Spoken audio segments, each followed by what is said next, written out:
থেকে আন্তরিক শুভেচ্ছা অভিনন্দন। তো আমরা চলে এসেছি শফিক ভাইয়ের বাড়িতে, সিঙ্গাপুর প্রবাসী। তো আপনারা দেখতে পাচ্ছেন 6টা বেলকুনি আছে কাজ, 4টা বেলকুনি কাজ করছি। তো আপনারা দেখতে পাচ্ছেন যে মাঝখান দিয়ে অলিম্পিক স্টিল শেপ দেওয়া হয়েছে আর কি। সাইডে হাফ এক, এটা 1.2, এটা প্রত্যেকটা মাল হচ্ছে স্টিল মাল এসেস।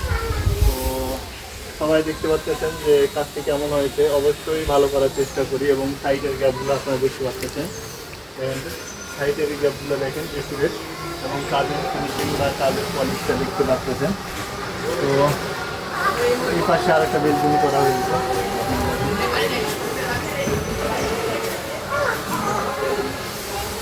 তো আপনারা দেখতে পাচ্ছেন যে এই সাইডেও আর কি বেলকুনি হয়েছে, অপোজিটেও আছে বেলকুনি আরও দুটো। তো এটা হচ্ছে ভাইয়ের বাড়ির ব্যাক সাইড। তো আপনারা দেখতে পাচ্ছেন ব্যাক সাইড, এটা একটা, এটা একটা কাজ করা হয়েছে দেখেন। তো আমার কাজগুলো যদি ভালো লাগে অবশ্যই আমার এই ছোট্ট চ্যানেলটাতে লাইক করবেন, শেয়ার এবং সাবস্ক্রাইব করবেন। সবাই ভালো থাকবেন, সুস্থ থাকবেন।